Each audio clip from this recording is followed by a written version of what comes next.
at the end of that evening, she came to me afterwards and she said, "Thank you to all of you for doing this, because our world is so heavy right now. And it's wonderful to come together and feel free from that." Let's get this show on the road. Wherever you are, get in your car and come on down, enjoy a show. If it's your first time, well, jump on in. By the end of this drive, you'll be a Shavian. No, let's get this show on the road. Listeners have been sending us their emails, and we have one that we want to show everyone today. It has been a really beautiful thing to receive all of the feedback we have been. I mean, people are literally stopping us in the streets, just talking about how much they're enjoying this. And these beautiful stories have been coming up. And we received one from our lovely volunteer. He and his wife, Terry Babbage and Barb Babbage, are well known here at the Shaw Festival. They will be the ones whose smiling faces you see as you come up to the theater. Even if you're running a little bit late, they will make sure that you get in on time, that you've got the right tickets to be at the right show. And they're just wonderful supporters. Terry sent this in. "Hi, Spike. While doing the Lion, the Witch, and the Wardrobe tour today, Melissa Novkoski, who I should just let you know is our Associate Executive Director, mentioned to our group that Wardrobe was looking to add to the Salvation Army uniforms for this year's production from a previous production. And when researching the Wardrobe Bible," and let me just add in here that our wardrobe department, they have an extraordinary document that has all of these archives, all of the costumes, the materials that were used, who was designing. So when researching the Wardrobe Bible for that show long ago, they only found a handwritten thank you note from the material provider in Montreal. On a Montreal shopping trip this year, they called the shop, explaining that the Shaw Festival had purchased material for the Salvation uniforms many, many years ago. And as it happens, the person who wrote the note remembered the order and is still there. They still also had the material that Shaw purchased. That was 30 years ago. And it is so unusual for a supplier to still have the same fabric so many years later. And even more interesting was the price for the fabric was only about $2 a meter, which for those of you in the wardrobe and clothing world is a very affordable cost. So if you come to see Major Barbara, the Salvation Army uniforms that you see actually have the same material from the production 30 years ago. Isn't that amazing? Isn't that wonderful? Very special I'm so glad story. that Terry shared that letter with us. Thank you, Terry. All right, so today we are going to be talking to Sharry and Taran. Okay, Kelly, I have to be honest. I did work on this show. It was a creation idea that I pitched. And I'm really excited to talk to Sharry and Taran just to kind of get their perspective on the whole thing. This production is called May I Have the Pleasure. And it is a social experiment, shall we say, about social dancing. And I pitched this to TC and Kimberly a couple of years ago because I was really noticing that our social sphere is very far away from dancing right now. There's lots of little groups or community groups. You might see it at weddings or you might see it, here and there at community centers. But in terms of basically everyone doing it, the dance halls being packed on a Friday night, we haven't had active social dancing as part of our social landscape for 50 or 60 years, right? And I was thinking that this would be a great opportunity to see if we could get people up dancing. And I know that that sounds terrifying, but I have been really struck by the absolute joy, the smiles on people's faces. You can't not smile even when you talk about dance or think about dancing. You start to smile. And so that is hardwired into our DNA. And I thought, now more than ever, I think we need to be dancing together again. And Kelly, did you and Cosette come? We did, yeah. Yeah, we came to see, I think it was your first preview. And when we arrived, look, I'm not going to lie, I went to school for music theater, but the idea of getting up in a group of strangers and dancing potentially with someone that I don't know, but even if it's just with Cosette, that's intimidating. It's shy. To me. Yeah, you feel shy. Yeah, absolutely. But the way that the show was structured and the way that the wonderful actors led everyone, they gently held their hands. If you have the slightest interest in what might be happening here, but you do have some hesitation, just trust that you are in really good hands and you're going to walk away glad that you did it. We're going to be talking with Sharry Flett. Sharry has an incredible 33 seasons here at the Shaw Festival under her belt. Most recently, you would have seen her in My Fair Lady, at the Apple Cart, The Clearing, and you will see her on stage this year in Anything Goes. And Taran Kim likes to say that this is his first full season with the Shaw Festival, although keen-eyed audience members will remember him from White Christmas a couple years ago. And he is also the star of CBC Kids' Gangnam Project. What? For those of you with little kids around. Is he really? Yeah, it's I so did not cool. know that. That's hilarious. That's awesome. That actually fits right in to who Taran is. Before we talk with Sharry and Taran, let's hear what TC had to say about me bugging him about getting people dancing.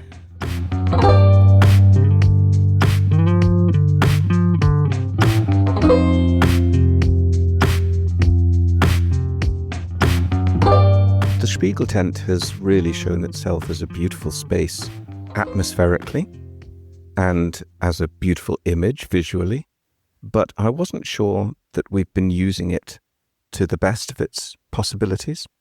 I really love the idea of using it as a cabaret space, but it also feels like a space where social dancing should happen. And I've always felt that our audience is itching for the opportunity to get involved. Whenever we've done a show that involves audience participation or improvisation, or even just asking the audience which way they think we should go, they've always been really game for getting involved. So although, of course, this show isn't going to require anyone to get up and do anything if they don't want to, I think it is about time that we had a social dance, and I think bringing in an opportunity for people to learn about social dancing as well as have a go at it themselves really dovetails beautifully with that venue. And when you were looking at the casting of this, we have 4 cast members in this show. It was very clear that there needed to be a sense of people who weren't necessarily extraordinary dancers. What was your process in thinking of who could be those people in this show? Actually, the distinction between being a dancer and not being a dancer is not so important to me. I think as long as we have someone who can demonstrate a dance, and we certainly have that, we have more than that, we have wonderful dancers, the more important quality is whether they can really talk to us. And a lot of actors can't talk to an audience, and that's fine. A lot of actors would rather kill themselves than interact with an audience, and that's also fine. Some of my favorite actors are like that. So it's very important to pick those people who really have an ease and a charm and a delight in let's see where the show takes us tonight, rather than we must nail down every single thing and remove any danger or excitement from the show. And how do you think a show like May I Have the Pleasure, or this sort of social experiment into the world of social dancing, how is it a part of a bigger picture in terms of what your vision is for the coming changes and the development at the Shaw Festival in the next few years? I think it's clear with the Artists' Village that we're building that we really are going to offer our audience a chance to come down and do something as well as watch something. And I think the two will feed into each other. I think when you come out of Anything Goes, you will want to learn how to tap dance. When you come out of La Vie en Rose, you will want to learn how to sing. When you come out of Major Barbara, you will want to know how to speak as eloquently as those characters. And I don't see why we shouldn't be using the remarkable artists we have to give people the chance to work on those skills for themselves and develop their own potential.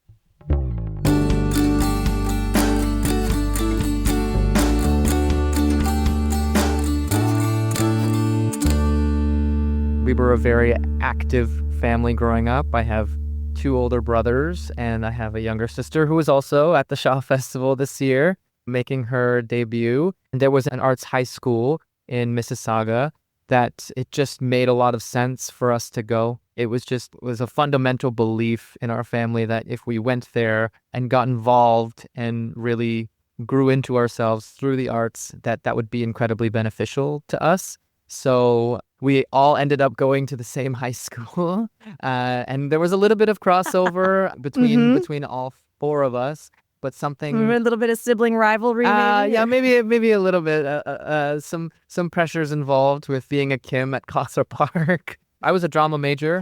My sister was a dance major. I was a drama that's so major. surprising. Well, I grew up dancing regularly, but I never quite got formal training in the most formal styles. I did Latin ballroom, I did a lot of hip hop, and then as I got older, I started to take it a little bit more seriously. So I went in as a drama major, and I stayed a drama major my entire time. My 2 brothers switched majors halfway through their time, and then Jaden, my little sister, was a dance major. So we were all over the map, and then what we ended up all kind of having a common experience in was the fall musical, and we got to do some really, really cool shows. And then I had a teacher after my first show in grade 10 just come up to me and tell me, I thought you were great up there in the ensemble, just doing your thing, and I think that you should pursue musical theater. So then I found out about Sheridan in grade 11 or 12, and I was like, I'll do it. And so at that point, I was like, this is what I love.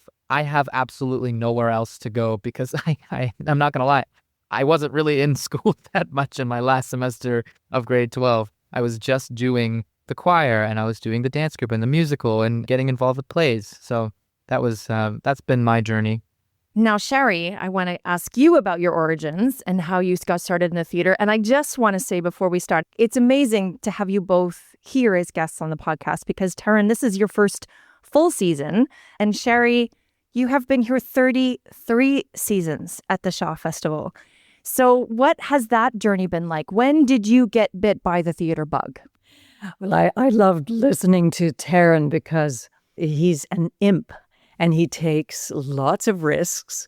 And I love the way when we're doing Anything Goes, I love the way in which he looks off into the wings, the risk taker, the fun little twinkle in his eye. I see it all the time. It's lovely to actually be on this podcast together as the senior and the young one coming in. It's great. For me, it's interesting because you say 33 seasons, and there were many years before I ended up at Shaw.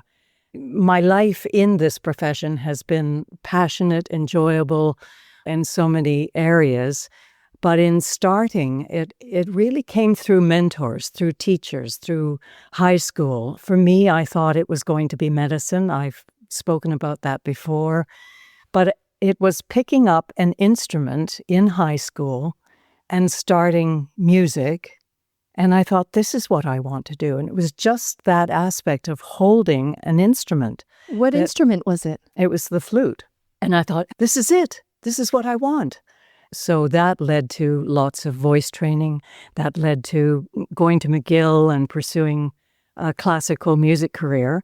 And so I was, pursuing opera. At the time, high school did not offer what has offered Taran. But once I got to university in McGill, there were all kinds of choices to enjoy. So I did lots of experimenting in terms of what suited me. And finally, I decided I needed to move from the classics and move more towards theatre. That led me to going to theatre school in London, England. And coming back to Canada, the opportunities were multiple because people offered you work just so easily. So the competition was not what it is today. That led me across Canada, And so I ended up at Stratford in principal roles and finally came to Shaw and meeting Christopher Newton. And from there, being a part of a company and an ensemble, which was so rich, and that richness has continued through all of the artistic directors. So coming to Tim Carroll and seeing where he's taking the company has been fascinating as well. It is moving in a very transformational way. So my observation of it from 33 seasons ago to now has been such a beautiful journey of watching what's happening and watching who the new incoming people are as well. And maybe that's where we can go next with this conversation is this show that we've put together, May I Have the Pleasure, is working in that transformational way that we are really trying to activate the audience in a new way or in a way to engage with them. And I'm wondering what it was like when we first talked about the idea for this. What went through your mind as we sort of like, the question is, can we get people up to dance?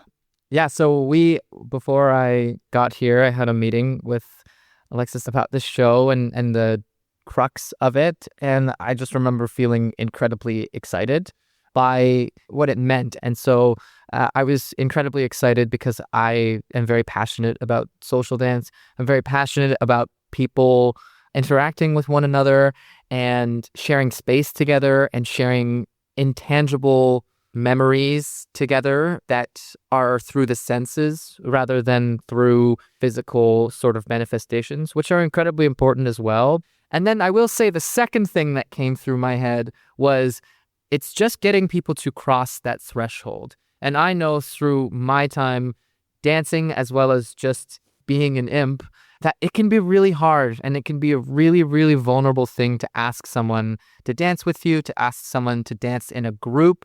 And so I knew that once people were up, the ability to give them a memory and give them joy would be easy at that point. It is just getting them up that is the hardest part. But I was very confident that once we crossed that threshold, that everything else would come easily.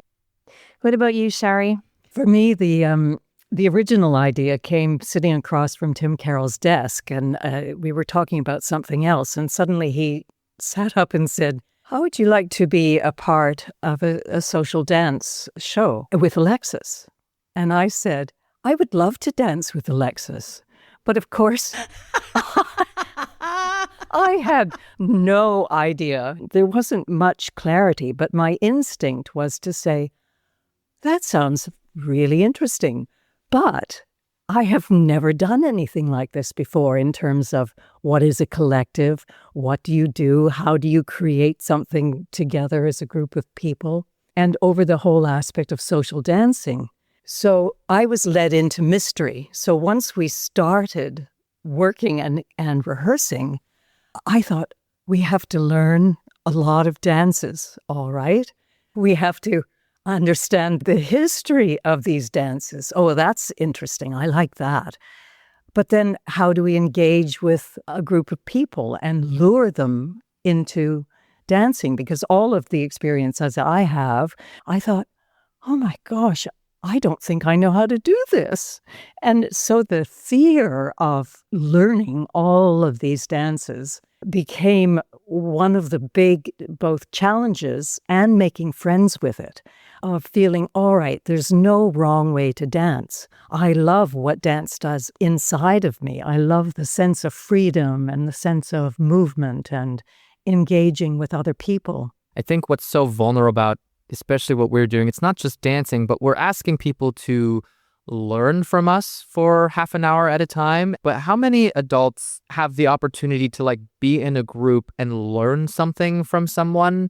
It is something that I more associate with my younger years of going to school and taking dance lessons. It's a very vulnerable thing to step back into that. But then once you do, it unlocks something primal about us, which is that we are here to learn from one another. Absolutely. And that was actually, you've led right to my next question, as I was going to ask you about teaching and what it's like. Because I remember quite clearly, and we do, in dance, it's a little bit different because we do start assisting and we do start getting into teaching at younger ages. I would say in the theater world, you know, you might be running some drama camps or something, but in terms of like acting teachers, they tend to be in a sort of a mentor relationship, and there's someone who's older and who's more experienced. But I remember quite profoundly that moment when I went into that teacher role, that I started to learn so much more about myself as the artist. And I just wanted to know how that journey has been for you to really step into this teaching role where you're teaching a group of, I mean, up to 50 people at a time in this piece. And I'm just wondering if what that journey's been like for you. Yeah, I think that the teaching element and, like you said, the assisting and things like that is something that I've had interest in for a really long time. Basically, as soon as I entered the industry, I was like, oh, I think I absolutely would like to do that. So it's a role that I'm comfortable stepping headfirst into and putting myself out there for. But really, what I think helps so much is having the other three around. And then on the other side, when Allison is teaching, I'm in that mode. And sometimes with 50 people, you're like, okay, how can I help Allison without speaking or without taking control of the room? It really is a group effort, all four of us doing this job. And that has been an incredibly beautiful thing to experience. And what's that been like for you, Sharry? I mean, every night there's another group. What's that like for you right now? At the beginning, we had some of the Shaw company come and be a part of those first 2 times of what is this like? What is it like to put in front of people? And there was a totally different experience of having the paying ticket holders come into the room as individuals or couples, and the energy within the room was completely different. You felt every single person is an individual and vibrating with questions or fear. You realize, well, every single show is going to be exactly that. Just before we started the show yesterday, I met a gentleman. I said, are you with a friend or a partner? He said, no, I'm all by myself. And immediately my antennae went up and I thought, we have to look after this gentleman. And he wrote something that was indicative of, I had to learn to dance when I was 10, and that was such a frightening experience. This, for me, is my therapy. And he wrote that before he started. And I thought, all right, we have to look after this gentleman. He had a wonderful time. And he said, oh, I said, are you enjoying yourself? He said, oh, yes. But he said, it feels wonderful when you get it right. I thought, oh, good for you. I feel the same way. It feels good when you get it right. But it doesn't matter. It doesn't matter. The sense of dancing is it doesn't matter if you're wrong. Everything is right in the way in which you attempt to dance. That brings up an interesting concept that we had many conversations about, which was this state of flow. For me, I think the perfect state of flow happens when you're attempting to do something and the difficulty level is not so out of reach that you can never achieve it, but difficult enough that you're not coasting through anything. That's what we're trying to promote. And I don't think that would happen as much if everything was at a level that everyone was successful at it all the time. That would feel really great for me as a teacher, but I don't think that's what we were ever really going for, which I really appreciated. I loved what you said, Alexis, about that sense of success. What does it feel like to have the challenge and then to experience success? Because you can observe that in people's faces when we're doing a group dance, for instance, the way in which they will suddenly travel down the group of people and come out the other side and wheel around and create a bridge and go under.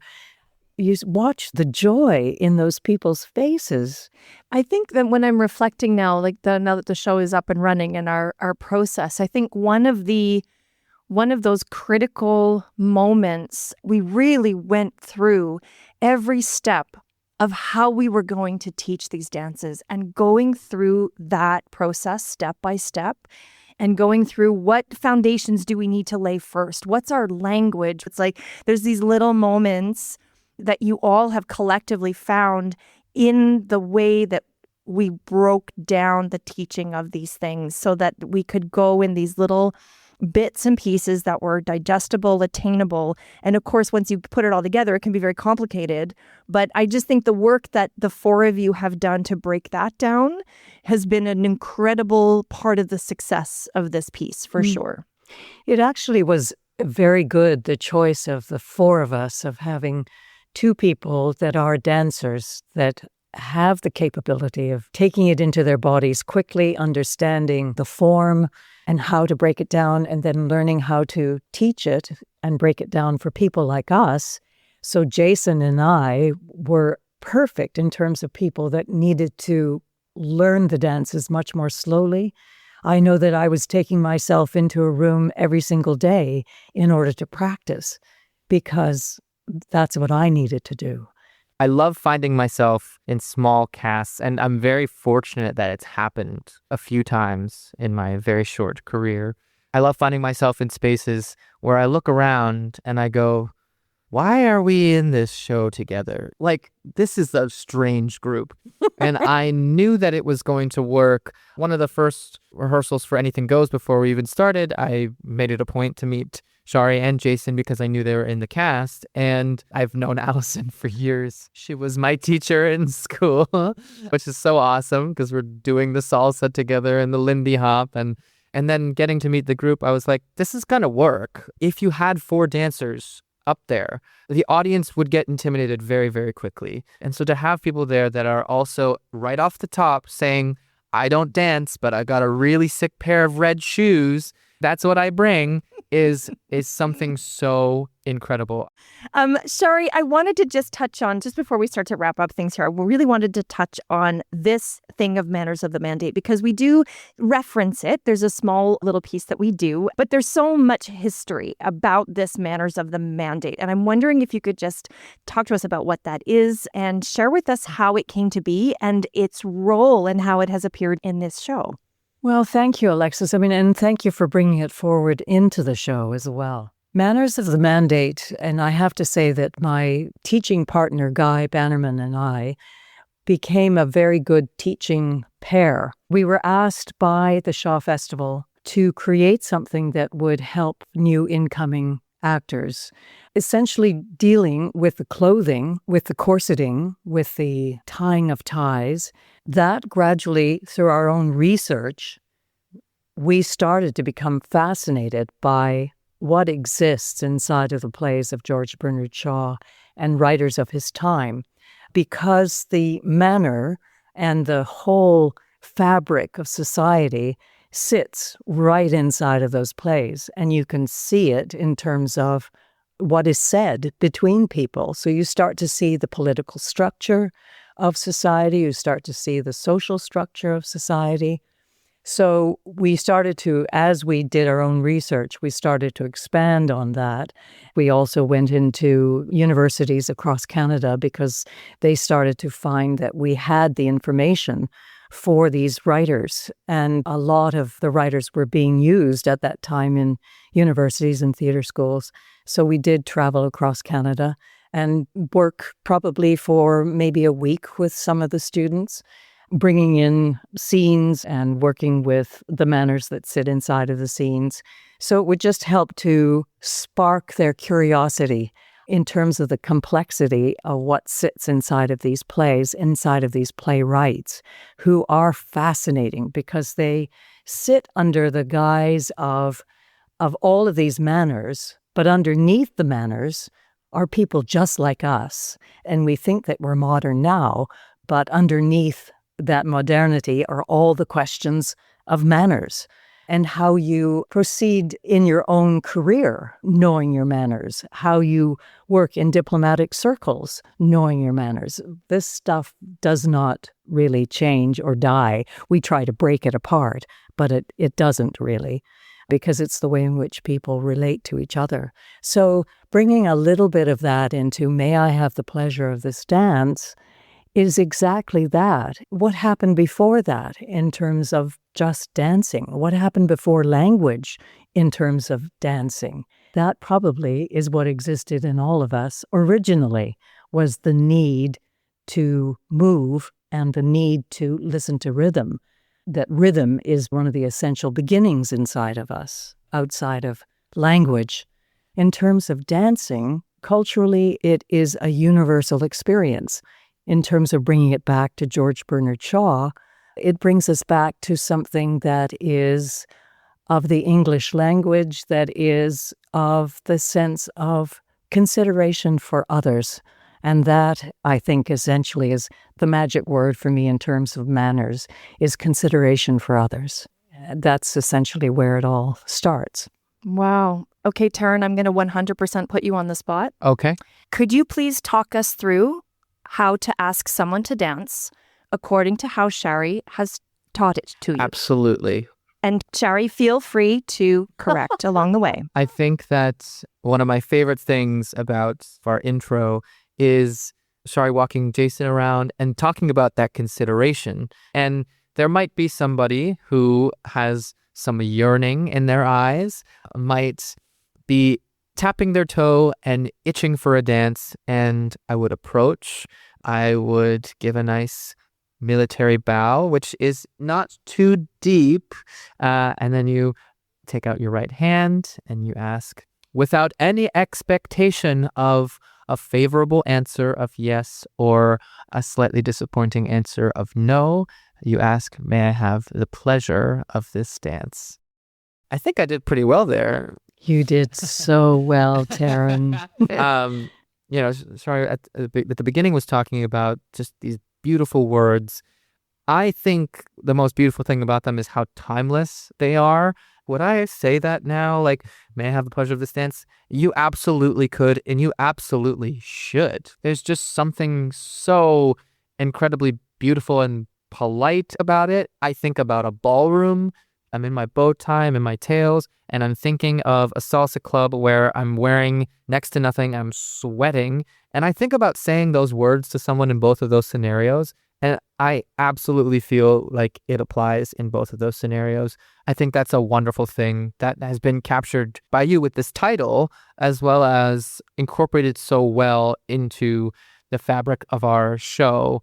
Those words, that phrase, having a little bit of a lesson, spinning the pleasure wheel, which for the listeners is not dirty, even though it sounds that way. Spinning the pleasure wheel and asking someone else to dance, finding someone that you don't know. It's just littered all over the show, which is so lovely to see.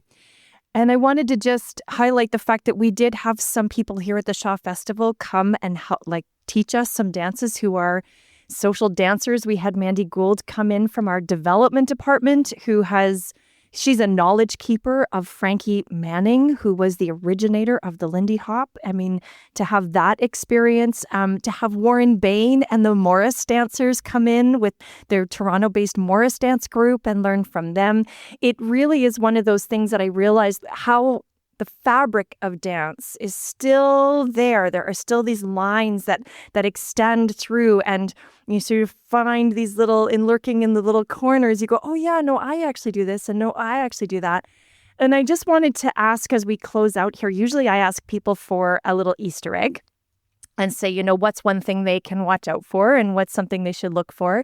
But I actually wanted to do something a little bit different with this, because the thing that I've been so overwhelmed with as I'm, get the show reports now, and, you're flying on your own with the show, and is there seem to be these really special moments that are happening, these little special experiences. Just before we started recording, you were talking about last night's show. And I'm wondering, even if you have just started the run, is there a little special story that has stuck out for you, or a moment, or one of those maybe the little questions that we ask, is there something that has stood out for you so far that you would want to share?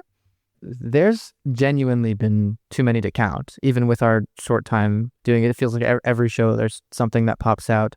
A couple of weeks ago when we were doing salsa, we spun the pleasure wheel and people were swapping around. And so I went onto the dance floor and I was looking for someone, and this man not in a weird way at all, genuinely. He offered his wife to me. He was like, can you please dance with my wife? Like, she is a much better dancer than me, and she just loves to dance. And I know she would love to dance with you, but will not ask you. And I was like, absolutely. And he went back to the booth and he watched his wife dance with a, much younger man. Love and he it. just had a smile across his face. And she was incredible. I think one of the things me and Allison bring to the table is we're able to recognize when people have been dancers in their lives. A lot of the patrons that come are retired and a little bit older, and you see them picking it up and you see them and how relaxed they are, and you're like, oh, you're a dancer, weren't you? And every single time they say yes. And so this woman was incredible. She was following me. I was leading her. I was doing some more advanced stuff with her. And it was such a beautiful moment. And then he came up to me after and he was like, thank you so much for that. It not only knew that it would bring his wife joy, it brought him joy to see his wife dance. Beautiful. For me, it was doing the Celtic circle dance. What I found so wonderful was that we say nothing. We just start the dance, and as we are circling, we are also moving through the audience and picking up individuals as they wish to join the line. And as we came into the circle again, without language, was the sense of community, the sense of suddenly stepping into each other's footprint without saying a word. To me, it was so revealing about humankind and humanity and community. And you realize it's sitting right inside of music and people holding hands and moving in a circle. It becomes fascinating every time we do it. The one story that is really sticking out is there was a moment we were doing, I think it was the Roughy Tufty, and there was one person that didn't have a group. And they were, and it was just like, oh, okay, well, and volunteered and said, no, I'll just sit down. And then you proceeded to teach, and everyone was learning it. And at the very end, the three of you, once everyone had learned it, and you were, in your exchange of teaching it, but the three of you, Jason, Sharry, and Taran, went up to this woman who was just quietly sitting down in the booth to bring her up to create that group of four, for her to have that opportunity and to see the care that you took of her, but at the same time, the joy that she was absolutely beaming. I mean, her face couldn't barely hold the smile. And that, again, like you say, that shared experience, that connected experience just emanated throughout the whole room. Like the whole room changes with dynamics like that. The air changes in such a beautiful way. And I think that was something that really struck me, was the care that you were taking and that you do take in the show for every single person to feel that they have shared in something very special. Yeah, and thank you for that, Alexis, because that woman at the end of that evening, she came to me afterwards and she said, thank you to all of you for doing this, because our world is so heavy right now, and it's wonderful to come together and feel free from that. And thank you for doing this. I found that very moving. Well, I just want to say thank you both for coming on and chatting with me about this show. It really has been a very special experience. And the idea that we might be able to keep these going in the years to come as the Shaw Artistic Village is developed, and that, maybe it's a Friday night social. And we do have that here where you can come and learn some dances and then dance the night away. And I did want to just iterate for our audience that there are 4 versions of the show, and that you learn 2 dances per show. And that, as Jason, I think it would be remiss for me not to mention, as Jason says multiple times, the bar is open. Thank you both for coming on to chat with me. This was really great. Thanks for your creation, Alexis. Yes, it's beautiful. Thank you. It's been a gift. And thank you for having us.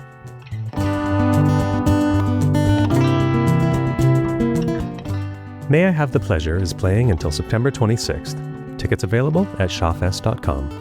Thank you to Sharry Flett and Taran Kim for joining us, and thank you, as always, for listening. If you have questions, thoughts, or just want to say hello, drop us a line at podcast@shawfest.com. Let's Get This Shaw on the Road is hosted by Alexis Milligan and produced by me, Kelly Wong. Original music by Travis Cito. You can find us on Apple Podcasts, Spotify, or wherever you're listening to us right now. Follow the show to get new episodes in your feed every Thursday, and if you're enjoying it, leave us a review. It helps others discover the show and join in on the conversation. Next week, we are joined by Alana Bridgewater and Jeremiah Sparks. They are going to talk us through their creation process of the last installment in the Spiegel tent, Ella and Louie. We'll see you then. Let's get this show on the road.